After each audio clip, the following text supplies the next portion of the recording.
Black Forest cake எப்படி செய்ய போகிறோன்னு பார்க்க போகிறோம். 2 கப் மைதா, 1 கப் கொக்கோ பவுடர் இது ரெண்டுத்தையும் சேர்த்து நல்லா மிக்ஸ் பண்ணிக்கிறேன்.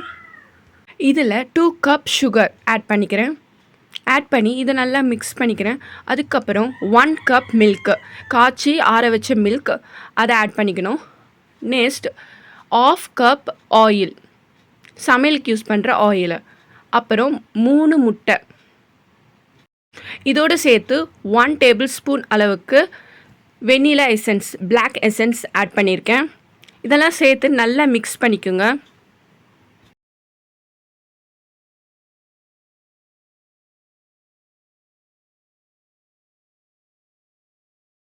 மிக்ஸ் பண்ணி முடிச்சதுக்கப்புறம் பட்டர் ஷீட்டில் ரெடி பண்ணி வச்சுருந்த பேக்கிங் பாத்திரத்தில் ஊற்றிக்கிறேன். பபிள்ஸ் எதுவும் இல்லாதபடி அதுக்கப்புறம் டூத் ஸ்டிக் வச்சு நல்லா எடுத்து விட்டுக்கோங்க. ஓவனில் ஃபஸ்ட்டு 10 மினிட்ஸ் ப்ரீ ஹீட் பண்ணிடணும். அதுக்கப்புறம் நம்ம ரெடி பண்ணி வச்ச கேக் பாத்திரத்தை உள்ளே வச்சுட்டு 160 டிகிரியில் 35 மினிட்ஸ்க்கு பேக் பண்ணிக்கணும். பேக் பண்ணி நல்லா உப்பி வந்துருச்சு கேக்கு. இது ஒரு டூத் ஸ்டிக்கை வச்சு குத்தி பார்த்துக்கோங்க, ஒட்டாமல் வரணும். ஒட்டாமல் வந்துச்சுன்னா நல்லா பேக் ஆகிருக்குன்னு அர்த்தம். இப்போது விப் க்ரீம் செய்கிறதுக்கு பவுடர் எடுத்திருக்கேன். இந்த பவுடரை மொத்தத்தையும் இதில் போட்டுட்டு 1 கப் மில்க் ஆட் பண்ணிவிட்டு 100 ml மில்க் ஆட் பண்ணிவிட்டு நல்லா மிக்ஸ் பண்ணிக்கிட்டே இருங்க. என்கிட்ட பீட்டிங் மிஷின் இல்லை, ஸோ நான் கையில் தான் மிக்ஸ் பண்ணிக்கிட்டு இருக்கேன். மிக்ஸ் பண்ணி எடுத்ததுக்கப்புறம் நம்ம பேக் பண்ண கேக்கை நான் கட் பண்ணி எடுத்துக்கிட்டேன். அதில் சுகர் சிரப்பு மேலே ஆட் பண்ணிவிட்டு நம்ம மிக்ஸ் பண்ணி வச்சுருந்த விப் க்ரீமை இதில் மேலே வந்து நம்ம அப்ளை பண்ணிக்கிறோம்.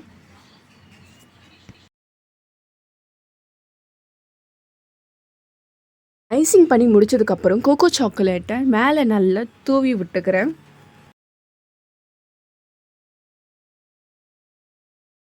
இப்போ இது மேலே இன்னொரு கேக் லேயரை வச்சுட்டு சுகர் சிரப்பை மேலே அப்ளை பண்ணிவிட்டு விப் க்ரீம் அப்ளை பண்ணுறேன்.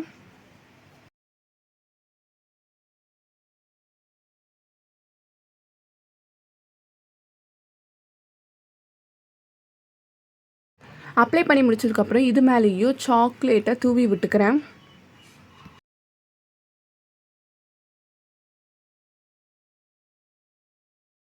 இதுக்கப்புறம் கீழே இதுலேயும் விப் க்ரீமை அப்ளை பண்ணிவிட்டு சாக்கோவை நான் தூவி விட்டுக்கிறேன். இதுக்கு மேலே உங்களுக்கிட்ட ஜெரி பழம் இருந்துச்சுன்னா அதை டெக்கரேஷனுக்காக யூஸ் பண்ணிக்கோங்க. என்கிட்ட இல்லை, ஸோ நான் யூஸ் பண்ணல. அவ்வளோதான், பிளாக் ஃபாரஸ்ட் கேக் ரெடி ஆகிடுச்சு.